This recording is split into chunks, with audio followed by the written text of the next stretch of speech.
Hello again, friends.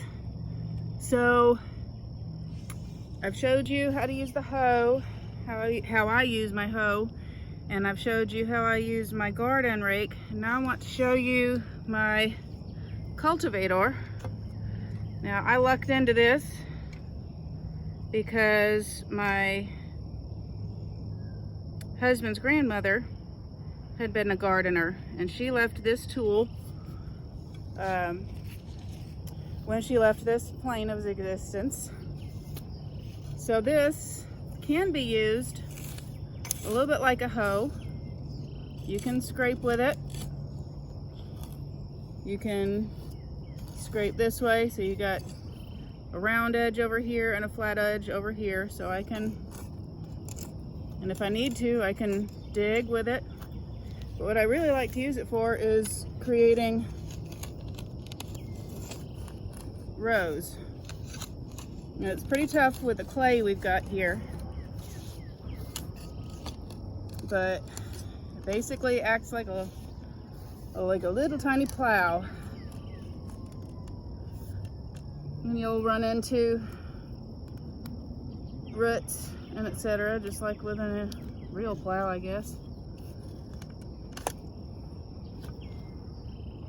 That's a big knot of crabgrass there.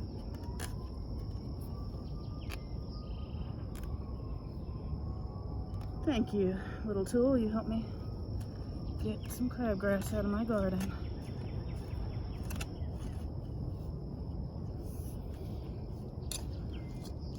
Now, I was talking about putting lettuce here, but I've noticed that in the middle of the day, this still does get full sun until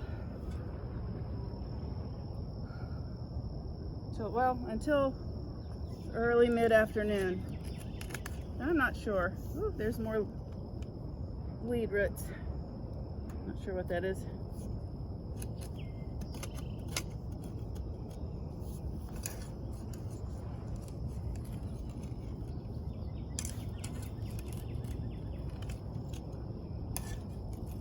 Something I needed to mention, I forgot to mention with the hoe demonstration is, when you're doing this work, you really want to engage your core muscles. You try to do this with just your back or something, you're going to be in a world of hurt, as my mom used to say. So you gotta stiffen up your lower abdomen, pull those muscles in, suck in your gut, and make those muscles good and tight. And then you can do this kind of work without hurting your back. So something else I like to do, dirt clods. This will work with a rake or with a hoe or with this cultivator. Give them a tamp down like that and you'll break up a lot of the clods. You don't want to like smash.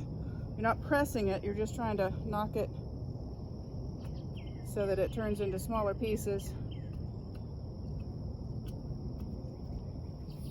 We've got clay soil here. If you've got sandy soil, this is not something you're going to ever need to worry about.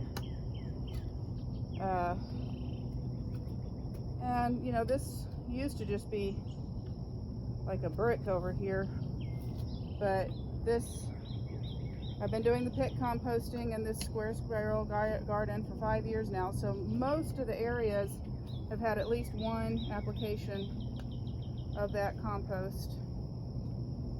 So it's a lot looser than it used to be, but it still will clump up.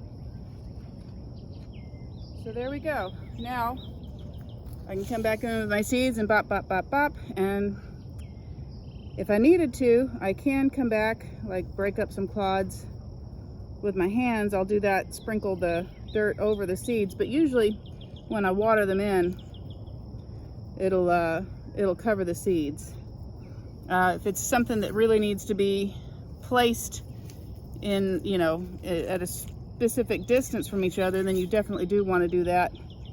Cover them up so that the water doesn't rinse them away from where you put them.